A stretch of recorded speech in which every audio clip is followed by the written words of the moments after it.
actual city seat only has one stoplight in it, even in 2019. For the most part, the area is peaceful, and it feels as if everyone knows each other. While this story doesn't involve the paranormal, it is extremely terrifying. A real-life nightmare, if you will. The story begins on September 18, 1989 in the county's only high school. Both of my parents were teachers at this said school.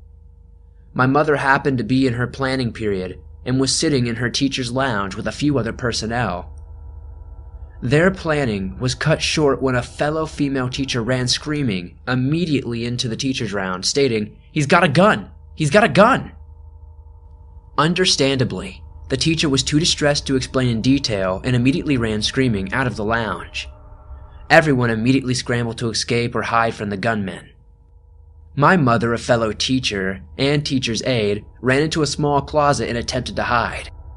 The closet was tiny, and along with 3 small women currently occupying it, was also home to a fold-away bed. No matter how hard they tried to close the door, the bed kept getting in the way. They were afraid to open the door and shove the bed out, as it would be a dead giveaway that someone was in the closet. After the initial shock, things began to quiet down in the school. They could hear a few shots fired, but had no idea how close the gunfire was in proximity to them. They literally crammed like sardines in a hot closet, unsure when or if the shooter would come for them. Though they tried to remain silent, my mother did make a plea for their salvation, as it was almost certain they wouldn't make it out of the school alive.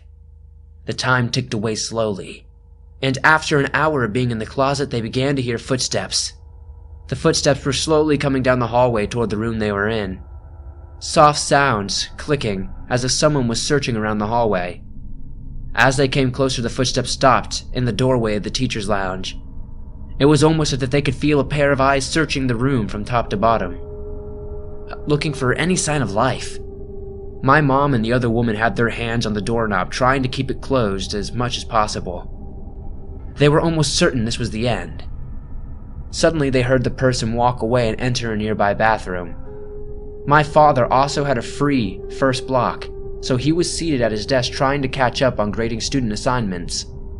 Suddenly, he heard a loud noise, that had gotten knocked over or someone had dropped several textbooks. Unlike the teacher's lounge, my father's classroom was located upstairs in a smaller portion of the school. While he continued grading papers, he began to hear someone running down the hallway. It was a teacher that seemed to be searching through the classrooms. He stopped in the doorway and said, "One of the kids brought a gun and has taken hostages. We need to evacuate the other classmates immediately." My dad quickly said, "I'll take the right side of the hall and you take the left." They then set off running down the halls to notify teachers and students. However, most of the classrooms had already been emptied. They would find out later that many of the classrooms had heard the initial gunshots and realized instantly what the sound was. The first floor classrooms had tried to evacuate by either running to the far stairwell or jumping out the windows into the parking lot. The classroom doors had small windows in which you could see people passing outside. The classroom that was located across the gunfire had been too scared to exit into the hallway, at risk of being shot. The students were all jumping out of the windows in droves. The poor teacher was heavily pregnant, and the windows were quite narrow and only slanted slightly when they opened. It took a great deal of effort, but they got her out of the window. The students and teachers were scared for their life, not knowing if the shooter would suddenly barge into their room and begin shooting as they tried to exit. My dad eventually located a classroom that had not been evacuated. He ran over to the teacher and explained the situation. He then spoke to the students and told them, "You need to exit the school right now. Don't take your belongings. Don't go to the bathroom. Don't talk to anyone. As quietly as you can, take the far stairwell and don't look behind you. Go now." My dad is likely one of the most laid-back individuals you could ever meet. The students knew this and listened closely, knowing the situation was dire. Everyone rushed to the far stairwell, away from the gunmen, and exited to the bus garage. Dad said that the police arrived within minutes of them emptying the building and corralled everyone over to a funeral home that was across the road from the high school. Within 30 minutes, a SWAT team arrived and had set up a perimeter both inside and outside of the school. A family member had found out about the situation and called my grandfather, my mother's father. He had rushed to the school to check on his daughter and son-in-law. As my dad was waiting with the students in the funeral home parking lot, he began to search for my mother. My father asked one of the teachers that had been in the lounge with my mom if he had seen her. He said he thought she was outside. Dad once again searched through the crowd asking if anyone had seen my mother. By this time, my grandfather had arrived and asked my father where my mom was. He said that he couldn't find her. He again asked the teacher who had been in the lounge with her, and he said, "Well, come to think of it, I remember her saying that she might hide in the closet." Everyone was terrified of what might have happened to her, since it had been close to 3 hours since the gunman had entered the building. My father and grandfather notified some of the Kentucky State Police that were on the scene. Under the watchful eyes of snipers located in the parking lot and on the roof, the KSP officers entered the school and headed for the closet they thought my mother was in. My mother said that she and the other woman could hear someone outside, and they almost died of fright. Without announcement, the doorknob was suddenly ripped from their hands, and light flooded into the closet. Not hearing a cacophony of gunfire, my mom looked up and realized there were 2 armed state troopers standing outside the closet.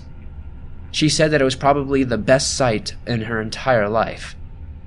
There were no times for tears of joy, though. The officers told my mother and the other 2 women, "You're going to be okay, but we need to get you out of the building ASAP. We need you to rush down the hallway, and when you come into the lobby to exit, you need to run." After a count, my mother was ushered from Teacher's Lounge toward the high school lobby. She said when she rounded the corner, there were multiple snipers set up in the hall along with a .50 caliber machine gun pointed at the classroom where the shooter was. That day, my mother had worn a dress and heels, and she said she could remember trying to run across the grass in her heels getting stuck in the soil. She kept running through until she joined the others in the funeral home parking lot. The initial takeover had begun around 9:50 a.m. during the first block of classes. The shooter had entered the school with 3 guns, 1 shotgun, a .357 pistol, and a .44 caliber Magnum, and walked into his first block class. Upon entering the classroom, he shot into the ceiling through the art classroom located above. Luckily, no one was hit by a bullet or debris of the initial shot. He released 2 rows of students and the teacher before settling in for a standoff. The woman that initially told everyone in the teacher's lounge about the shooting had been the teacher released from the classroom. Over the next few hours, students were released for small requests like cigarettes, soft drinks, and pizza. Multiple shots were fired throughout the ordeal, but thankfully no one was injured or killed. The shooter was later identified as a 17-year-old student at the high school, advised police that he would surrender if he could see his father. He told police that he hadn't seen his father since he was 4 years old. Around 5 p.m. that day, the last hostage was released. The Kentucky State Police eventually negotiated his surrender before his father could arrive from Florida. While most people never know the reason behind such an insane act of violence, upon questioning, the shooter referred to the Stephen King book Rage as his inspiration for the shooting. Crazy enough, my dad didn't think the student served any prison time. It was his belief that while the boy was initially taken to jail after surrendering, he was never tried and was instead released out of the county and told to never return. I guess 1989 was a different time. My dad says that word had quickly spread after the takeover, and that many parents had arrived to the scene and were looking for their children. One of them asked my father where his son was, and my dad wasn't for sure, and that's what he told the parent. However, he had been too afraid to tell him that he thought he was currently being held hostage. It turns out he was. Many of the students held hostage suffered from PTSD and had to undergo counseling for many years. Fortunately, no one was physically harmed, though. Once my parents were finally released from the scene, they had driven straight to my babysitters to pick me up. Being less than a year old, I was oblivious to the chaos that my parents had experienced that day. They say when they saw me, they picked me up and prayed that the little girl would never have to experience anything like that.